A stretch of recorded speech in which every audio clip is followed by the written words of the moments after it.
Saludos cordiales, es la maestra Annie Lorenzo. Espero se encuentren muy bien a la hora de ver este video. Hoy vamos a hablar acerca de las propiedades de la luz.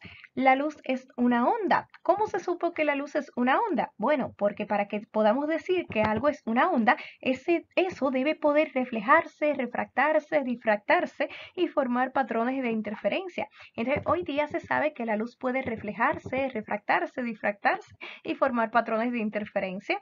Por ejemplo, el hecho de que nosotros podamos ver los objetos y distinguir los colores se debe a que la luz, al ser una onda, puede reflejarse y refractarse.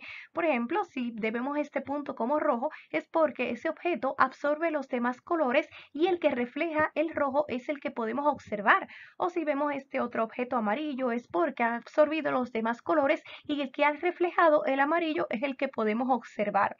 Tal vez esto no lo vemos tan perceptible a la vista, pero cada vez que nos miramos en un espejo plano, pues podemos ver nuestro reflejo gracias a que la luz proyectada de nosotros hacia el espejo rebota o se devuelve en forma de reflexión. Entonces vamos a ver un poquito más claramente lo que sucede con estas propiedades de la luz en esta simulación.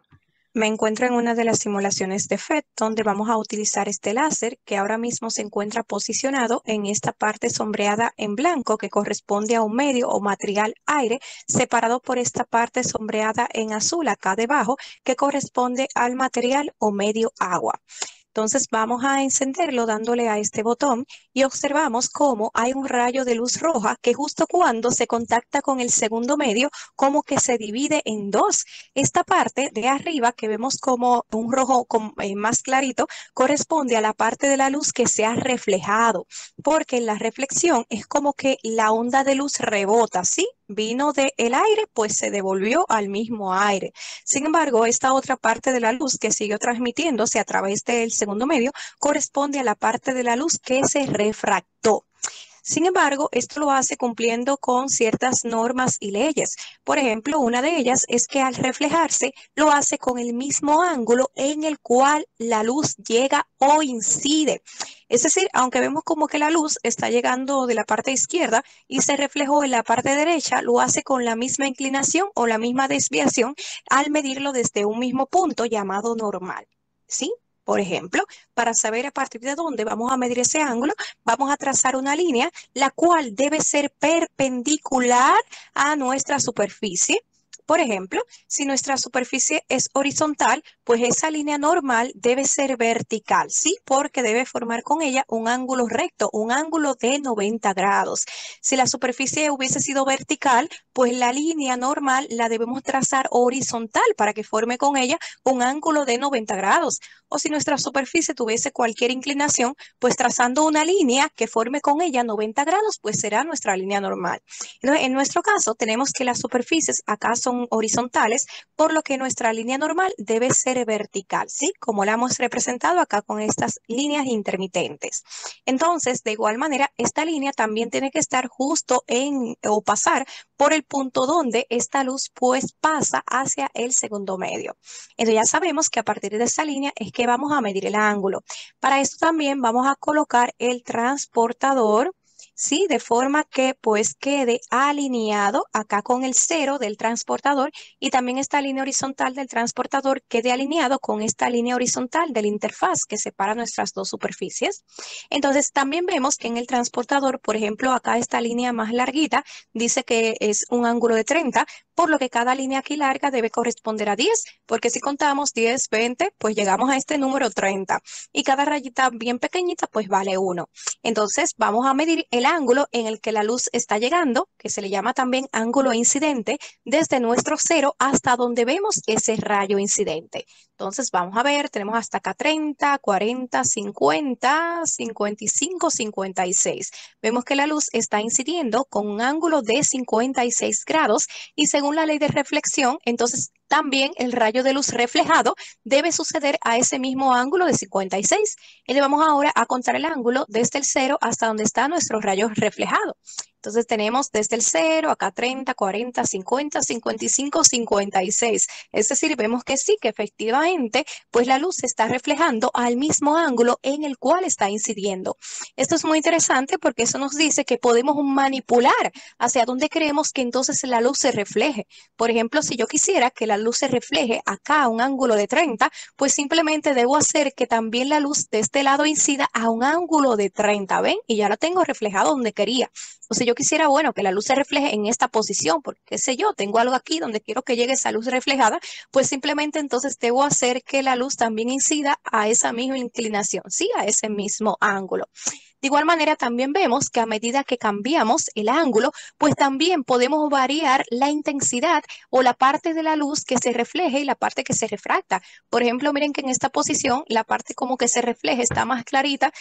Por ejemplo, si mido acá la intensidad, esto me dice, bueno, que la luz está llegando a un 100% y que ahora mismo la parte que se refleja corresponde a un 2,99% solamente y la que se refracta al otro por ciento restante, que es de todo un 97%.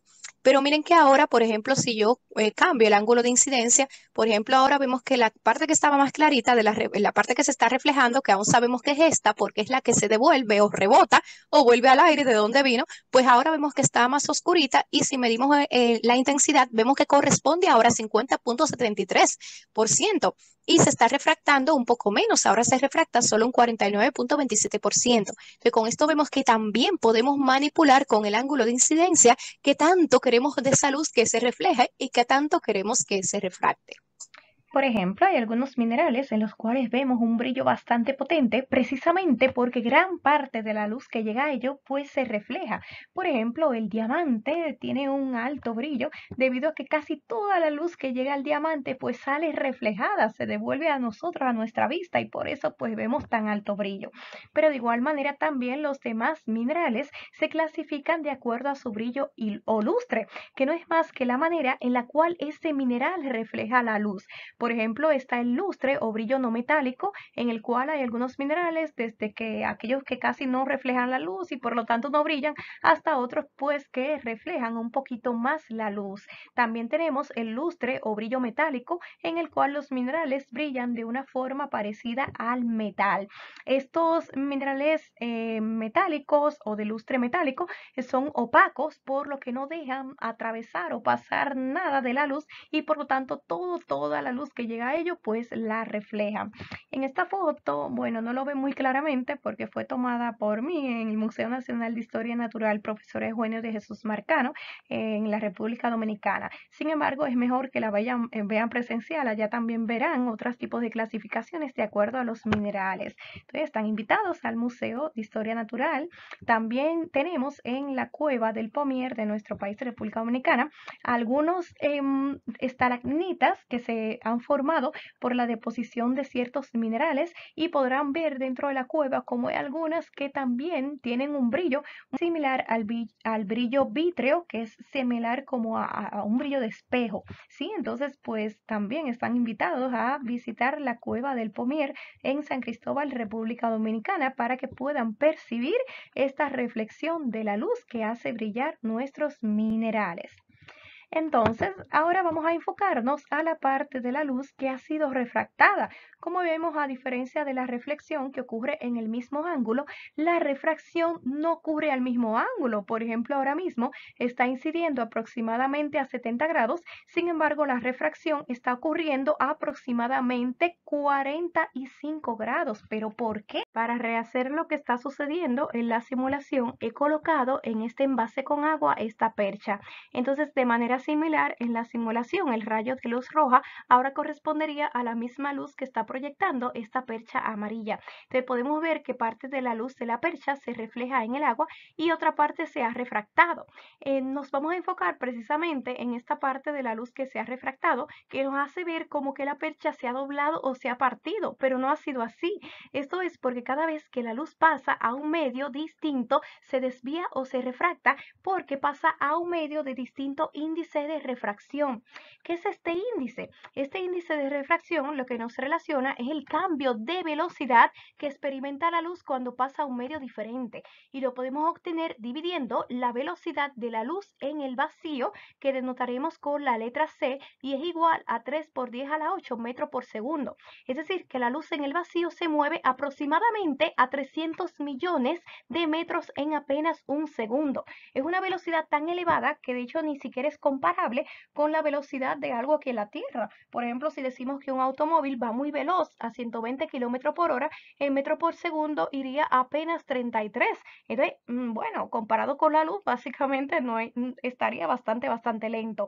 Entonces, la luz viaja tan rápido que de hecho se utiliza para representar grandes distancias o a niveles astronómicos. Por ejemplo, si nos dicen que un objeto, un planeta, está a 500 años luz de la Tierra, lo que quiere decir que esa cosa está tan lejos que la luz tardaría en llegar ahí 500 años. O sea, está a una distancia en el cual la luz tardaría en recorrer 500 años en llegar. Sí, por eso realmente años luz es una unidad de distancia y no de tiempo.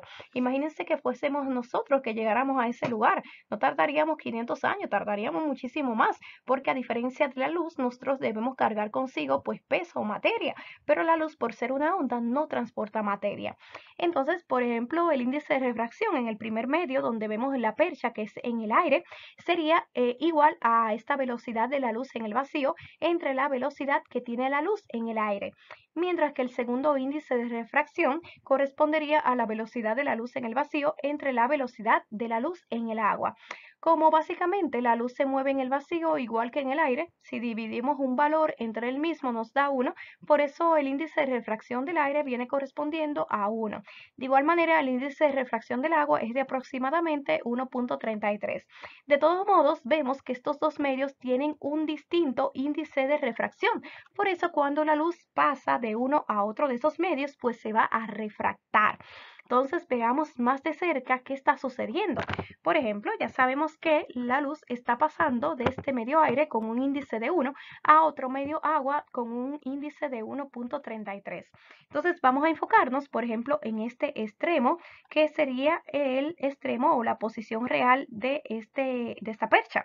Y, por ejemplo, bueno, estamos observando ese extremo, pero ¿qué sucede? Bueno, que cuando la luz está viajando de ese extremo a través del agua, cambia o va con una velocidad determinada, pero cuando pasa al aire hacia nuestra vista, pues pasó a un medio distinto, pasó a un índice de refracción del aire que es distinto a en el que se movía en el agua. Por lo tanto, se refracta, se mueve ahora a distinta velocidad y es como que se contrae. Por eso vemos que la luz se desvía, ¿sí? Y bueno, nosotros creemos que lo que estamos observando tiene esa misma inclinación, por lo que pensamos que ahora el extremo de la percha se encuentra es ahí más arriba, ¿sí? Por eso vemos como que la percha se ha doblado, porque se ha elevado, ¿sí? Hemos visto como que está más arriba y realmente sucede que ha sido pues por la refracción, o sea, la percha sigue manteniéndose con la misma dirección real. Es algo muy similar a si vemos un objeto debajo del agua. Por ejemplo, a veces un pececito creemos que está en la superficie y cuando introducimos la mano no sucede que está más abajo, porque lo estamos observando desde el aire y también desde el agua. Entonces, cuando lo estamos observando en el aire, pues la luz viaja con una velocidad y por lo tanto tiene una inclinación, pero cuando pasa al agua, pues se desvía, cambia su velocidad, ¿de acuerdo? Y por lo tanto, pues esto hace que a veces nos engañemos y pensemos que algo en el agua pues está en una posición distinta de la real.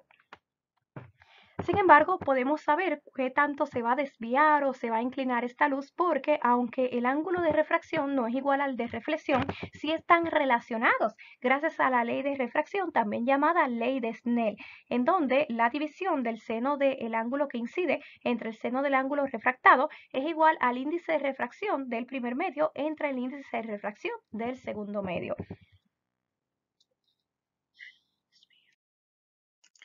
Por ejemplo, vamos a determinar a qué ángulo se va a refractar un rayo de luz que incide desde el agua a otro material de vidrio con un índice de refracción de 1.52.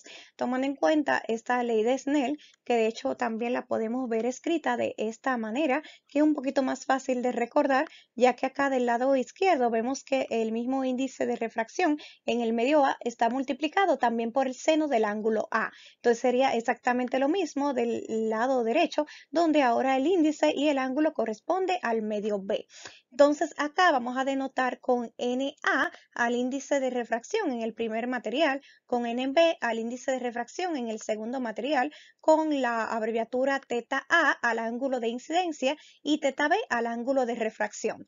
De ese modo, pues nuestro valor teta A, ángulo de incidencia, va a ser el valor de 60 grados y el índice de incidencia o el índice de refracción en el primer material va a corresponder a nuestro medio agua, que es de un índice de 1.33.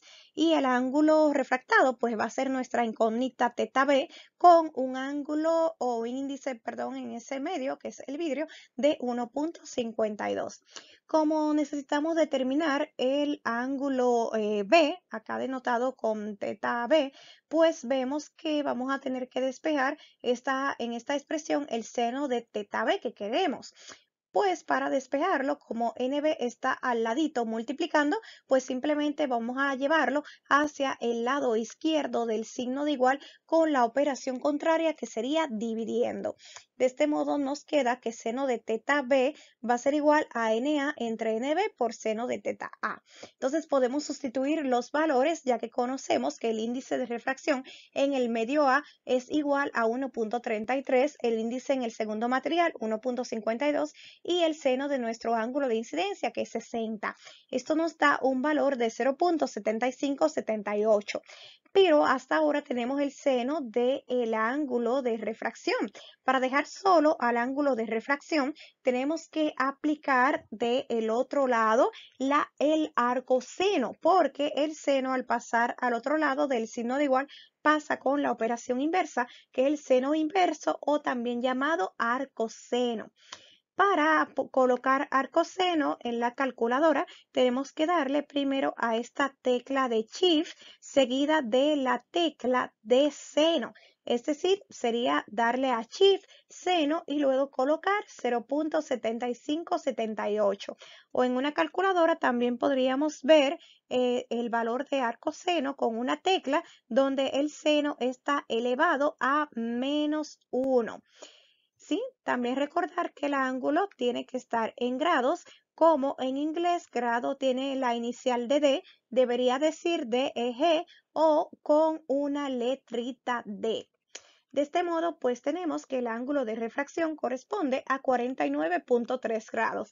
Pero ya sabemos que si la luz va a pasar con un ángulo de incidencia del agua al vidrio, pues aunque no va a tener el mismo ángulo en el cual está incidiendo, pues ya con esta ley de Snell podemos saber cuál es el ángulo en el cual se está refractando. En este caso obtuvimos un menor ángulo porque cuando la luz pasa de un medio a otro de mayor índice de refracción, tiende a acercarse a la línea normal, ¿de acuerdo? Entonces, por ejemplo, pues la misma inclinación sería esta, básicamente. Sin embargo, vemos cómo se ha desviado hacia abajo porque se está acercando a la línea normal, ya que el vidrio tiene un mayor índice de refracción que el agua.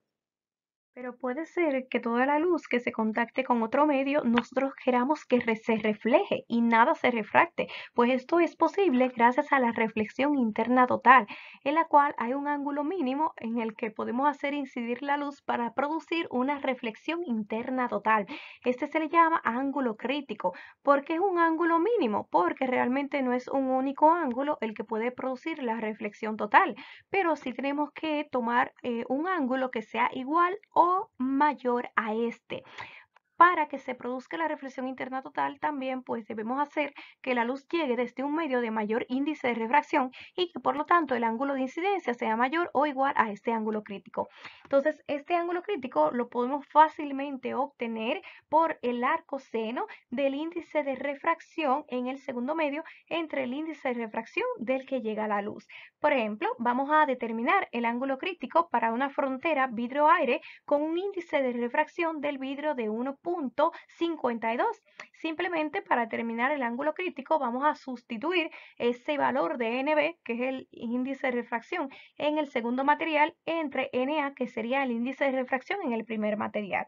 Sin embargo, tenemos que primero decidir a quién vamos a colocar como NB y a quién como NA, porque el índice de refracción del vidrio nos dice que es 1.52 y el del aire es de 1. Pero, ¿qué sucede? Que vemos que para que la luz se refleje de manera completa, debe cumplir la primera condición de que la luz llegue desde un medio de mayor índice de refracción. Entonces, entre ellos dos, el vidrio y el aire, el que mayor índice tiene es el vidrio de 1.52. Por eso, Na va a corresponder al índice del vidrio y Nb al del aire. Entonces, sustituyendo en este orden los valores, nos quedaría que el ángulo crítico es el arcoseno de 1 entre 52, que nos da igual a 41.1 grados. Vamos a confirmar esto en la simulación. Como en nuestro ejercicio los dos materiales eran vidrio y aire, vamos a ajustarlos acá en la simulación, tomando en cuenta que para que se produzca la reflexión interna total, la luz debe incidir desde el material que tenga mayor índice de refracción, que en nuestro caso era el vidrio, hacia el otro material, que en nuestro caso el segundo material es el aire. Voy a ajustar acá el índice del vidrio que teníamos como 1.52, dándole acá a esta flechita hacia la derecha. Y el del aire lo tenemos así mismo como un 1. Entonces ya estamos cumpliendo con la primera condición para la reflexión interna total, porque la luz se está incidiendo desde el material vidrio que tiene mayor índice de refracción que el material aire. La segunda condición es ahora hacer que la luz incida con un ángulo igual o mayor al ángulo crítico que nos había dado de 41.1 grados. Entonces, por ejemplo, vamos a poner el transportador alineado. Acá esta línea vertical debe estar alineada con esta línea del cero, y esta línea horizontal debe estar en la misma interfase que separa los dos medios. Entonces, ahora mismo vemos que la luz está incidiendo con un ángulo de 30. Vamos a ponerlo a el ángulo que nos dio, el ángulo crítico de 41.1. Por ejemplo, voy por 35, 36, 37, 38, 39, 40, 41. Y vemos que sí, que efectivamente cuando lo pusimos en el ángulo crítico de 41.1 aproximadamente, pues vemos que ahora toda la luz que está incidiendo se ha devuelto, ¿ven? Se está reflejando y ninguna parte de ella pues se ha refractado. Entonces también si aumentamos ese ángulo, ya por un ángulo mayor al ángulo crítico, pues se va a seguir produciendo o manteniéndose esa reflexión interna total. Como vemos, a un ángulo, por ejemplo, de 50, 55, 60, pues cualquiera que fuese mayor a ese ángulo crítico de 41.1, pues vemos que mantiene esa reflexión interna total. También podemos cambiar la inclinación de nuestro objeto y lograr por ese tanto el ángulo que queremos. Por ejemplo, de este modo, pues al producir en una pieza de vidrio, esta forma, como en el prisma de Porro, donde hay un lado que tiene 90 grados y otros dos lados que tiene 45 grados, pues se logra que se produzca una reflexión interna total. Porque fíjense que en esta parte donde está primero incidiendo la luz, acá vemos, bueno, que no se produce refracción porque no se desvía la luz al entrar, ya que si consideramos que esta parte acá del prisma es vertical, pues la línea normal sería una línea horizontal a ella, y por lo tanto vemos que la luz está incidiendo a un ángulo de 0, o sea, en la misma normal, por lo tanto no se desvía. Pero ¿qué sucede? Bueno, que en este caso, cuando se está haciendo entrar la luz en el vidrio, pues se logra que a la luz contactar en este punto, pasaría la luz del vidrio hacia afuera, hacia el aire. Pero ¿por qué no lo hace? Bueno, porque acá está llegando con un ángulo de 45 grados. Por ejemplo, miren que en esta parte el vidrio está así inclinado, por lo que una línea normal estaría, por ejemplo, en esta posición. Y acá vemos que desde esa línea normal hasta donde está incidiendo la luz forma un ángulo de 45 grados, siendo este ángulo un ángulo mayor que el ángulo crítico entre el vidrio y el aire, que era de 41.1, por lo que es una condición para que se produzca la reflexión interna total. Y en este caso también cumple con la primera condición, porque la luz está viniendo desde el medio con mayor índice. Está primero en el vidrio y pasaría hacia el aire, pero no lo hace porque con ese ángulo se produce una reflexión interna total. Entonces la luz se devuelve hacia el mismo vidrio donde está pues viniendo. Entonces miren cómo se ha devuelto, se ha rebotado, se ha reflejado hacia abajo. Pero ¿qué sucede? Que también al chocar abajo, pues lo hace. Fíjense que ahora esta parte del vidrio tiene tiene esa inclinación. Entonces, al poner una línea normal, vemos que la luz acá también está incidiendo a un ángulo con respecto a la normal de 45 grados. Entonces, todavía sigue siendo un ángulo mayor al ángulo crítico, por lo que también se refleja. Entonces, la luz se devuelve al mismo vidrio hasta que sale por esta dirección. Entonces, miren cómo podemos lograr pues que la luz se refleje internamente en este objeto, en esta pieza de vidrio, y finalmente pues salga esa reflejada hacia este extremo. Entonces es como que nosotros podamos encerrar la luz o hacer que se mueva o se dirija, se enfoque donde nosotros queremos. Por eso estos prismas de porros son aprovechados en los binoculares para poder observar mejor objetos en diferentes distancias. Entonces podemos aprovechar el que podamos encerrar la luz, hacer que se refleje por completo en un material para así enfocar la luz o redirigirla hacia donde queremos. Para esto se utilizan algunas piezas o haces de finas fibras de vidrio o de plástico llamadas fibra óptica, de modo que la luz incida en todos los puntos formando un ángulo mayor o igual al crítico para que produzca la reflexión interna total y así la luz quede atrapada en esa varilla y se dirija hacia donde queremos. Entonces esto nos permite transmitir luz a través de esa fibra óptica y a la vez pues introducir o sacar luz de donde queremos. Por lo que esta fibra óptica tiene muchísimas aplicaciones. Las aplicaciones de la fibra óptica está en su uso industrial a través del boroscopio, con lo cual podemos ver algunos lugares que no están tan fácilmente accesibles a la vista, por ejemplo en piezas o motores, maquinarias de automóviles, de barcos y aviones, pues nos permite enfocar para detectar ciertas fallas. Por ejemplo, voy a mostrar acá uno que tengo en casa para que vean cómo se utiliza. Bien, acá estoy mostrando este tipo de boroscopio. Como vemos es bastante flexible y dentro de este cable contiene una fibra óptica que va a hacer viajar la imagen, la luz de lo que mostremos a través de todo este cableado hacia el dispositivo donde previamente hemos descargado la aplicación para este boroscopio. Entonces, por ejemplo, vamos a suponer que tenemos una perforación, una tubería, algún lugar pues donde no podemos directamente ver qué hay en el fondo. Entonces, de manera similar a una cámara, vamos a introducir el boroscopio en ese lugar. Simplemente que acá pues la imagen de lo que refleje, de lo que pues observe la camarita, va a viajar a través de todo este cable hacia nuestro dispositivo. Por ejemplo, vemos que en el fondo podemos ver lo que he introducido, estas piedrecitas brillantes, que vemos que son muy buenas reflectoras. Entonces vemos cómo la reflexión de lo que está mostrando pues está viajando a través de todo este cable hacia nuestro dispositivo gracias a la fibra óptica que contiene.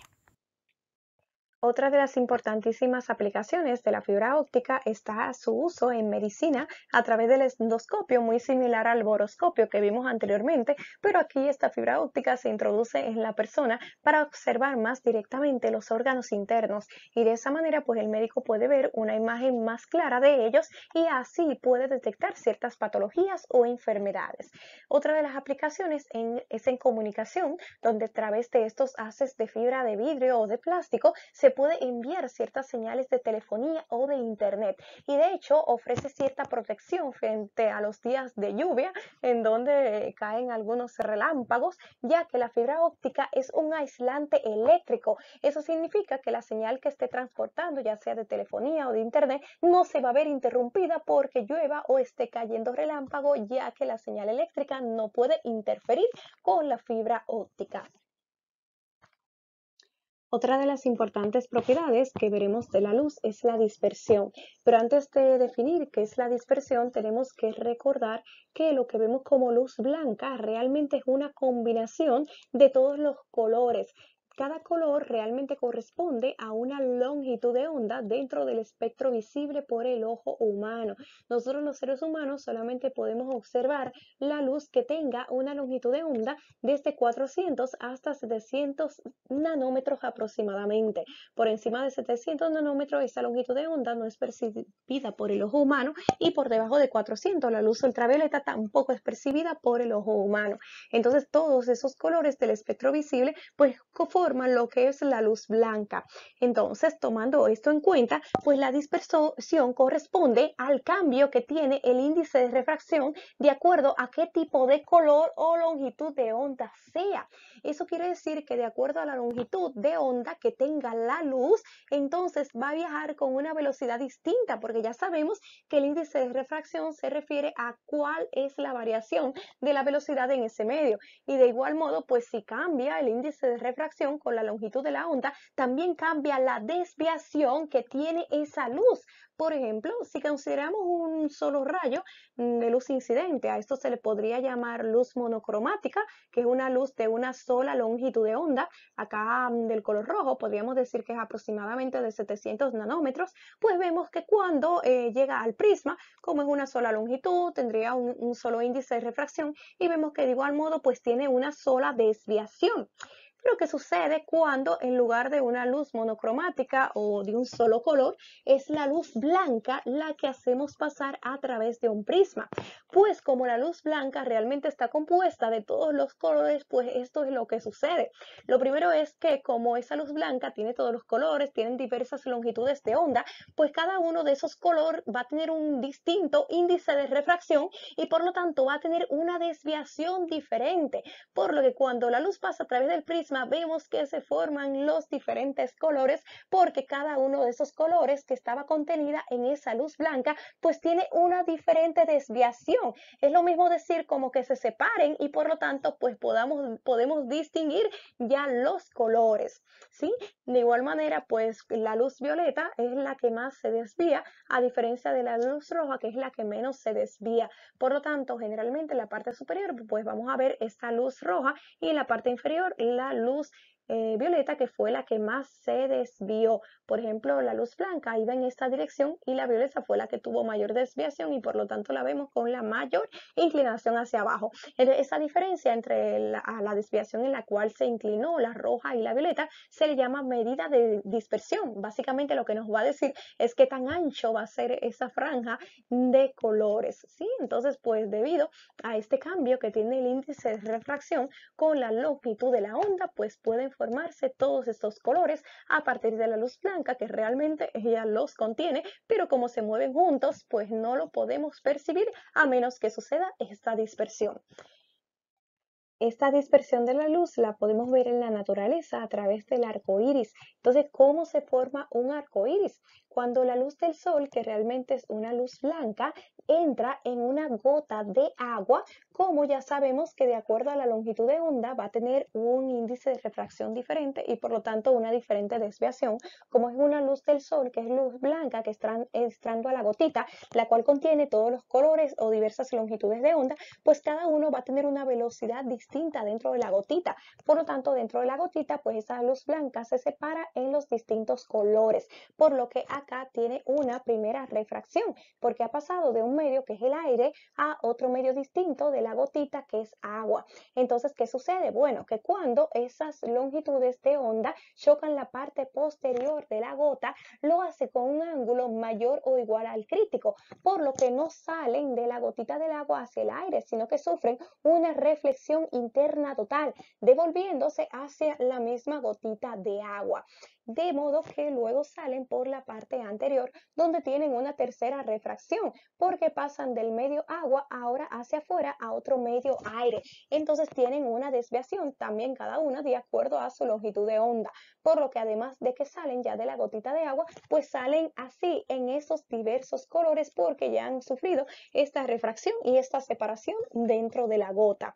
Sin embargo, ¿por qué el arco iris lo vemos con la parte roja arriba, a diferencia de cómo sale de la gotita de agua con la parte roja debajo? Eso se debe a que cuando nosotros observamos el arco iris, pues lo estamos viendo tanto desde las gotas de lluvia que están altas en el cielo, como desde las gotas de lluvia que están a menor altura. Entonces, de acuerdo a que pues nuestro ojo, por la graduación que tiene, no puede experimentar o ver todas estas longitudes saliendo de todas las gotas, nosotros nosotros de las gotas de lluvia que están a mayor altura, lo que vemos son las longitudes de onda inferiores que corresponden a la del color rojo y las partes ya de longitud de onda del color violeta, que es la que está a mayor altura, pues realmente nosotros no la percibimos porque a la altura que llega pues no la vamos a poder observar. De igual modo, las gotas de lluvia que están a mayor altura, nosotros observamos es la longitud de onda que corresponde a la que más se desvía, que es a la violeta, porque la roja, como pues llega en una posición más baja, es como que chocaría al suelo y no la podemos distinguir. Entonces, de ese modo, realmente el arco iris nosotros vemos en la parte superior es la parte roja y en la parte inferior la violeta, quedando en la parte intermedia pues los demás colores. Sin embargo, hay veces que también vemos un arco iris secundario. Esto es porque cuando la luz entra a una gotita de agua, pues aquí, además de la primera refracción que tiene la luz y de la segunda reflexión que tiene la parte posterior, cuando la luz se refleja por primera vez de forma completa o una reflexión interna total, pues llega a este otro punto donde también golpea la gota con un ángulo mayor o igual al crítico, donde por lo tanto tiene una segunda de reflexión total y por lo tanto pues luego ya al reflejarse sale de la gotita de agua, pero como pasa a otro medio que es el aire, pues entonces sufre una refracción. De este modo pues se forma un segundo arco iris que es con un poquito más tenue que el primero y como vemos que se ha producido dos reflexiones, pues aquí el orden de los colores en ese otro arco iris secundario pues está en orden inverso al primario. Entonces vemos qué interesante es la dispersión de la luz para que podamos percibir todas estas camas de colores cada vez que llueve y a la vez pues es un día soleado. Sin embargo, aunque hemos visto tantos beneficios de la reflexión de la luz, no siempre es conveniente. Por ejemplo, cuando estamos mirando la carretera en un día soleado, vemos que nos molesta pues esta reflexión del sol en la carretera, inclusive para conducir. O cuando estamos en la playa también el sol más nos molesta porque también lo estamos viendo reflejado en el agua. Entonces, para esto pues se aprovecha lo que es la propiedad de polarización que tienen las ondas transversales. La polarización es básicamente hacer que la onda de luz solamente tenga desplazamiento en una sola dirección. Entonces, para esto se utilizan algunos filtros polarizadores que hacen que solamente la onda de luz pase en la dirección que nosotros queremos. Por ejemplo, en esta imagen podemos observar cómo la luz acá está llegando en diversas direcciones, pero al pasar el filtro polarizador, que vemos que solamente tiene un eje en la dirección vertical, pues la onda de luz solamente sale en esa dirección vertical, por lo que podemos decir que la luz se ha polarizado en la dirección del eje vertical.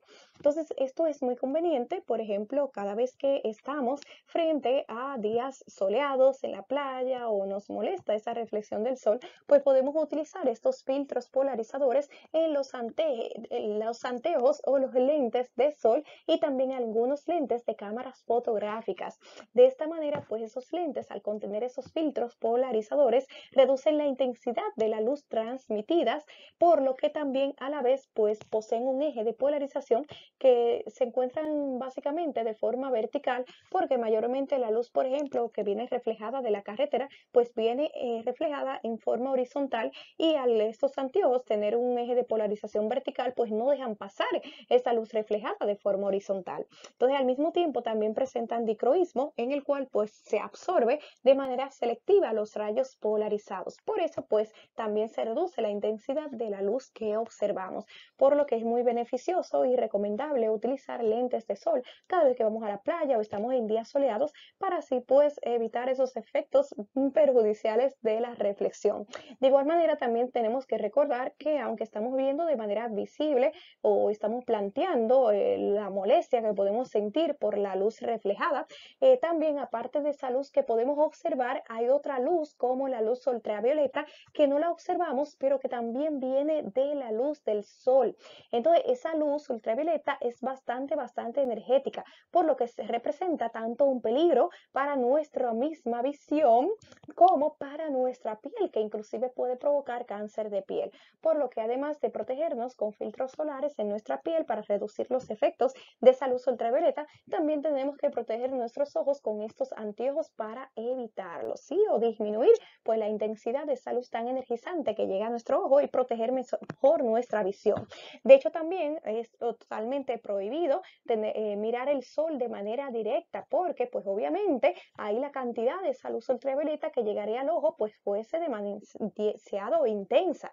Por eso tampoco es recomendable ver el sol cuando hay eclipse, porque cuando hay eclipse, aunque vemos que el sol se oscurece, no está presente esa luz visible, los espectros de los colores que podemos observar, pero sigue presente esa luz ultravioleta. Entonces, si nosotros miramos el sol, aunque no nos moleste porque no hay tanta luz intensa, visible, sigue estando presente esa ultravioleta y debemos protegernos los ojos no solamente con anteojos normales de sol, sino que debemos protegerlos con lentes certificados, ¿sí? Por normas ISO, de modo que pues la luz que transmiten sea lo más mínima y así pues nuestra visión no esté en peligro, ¿sí?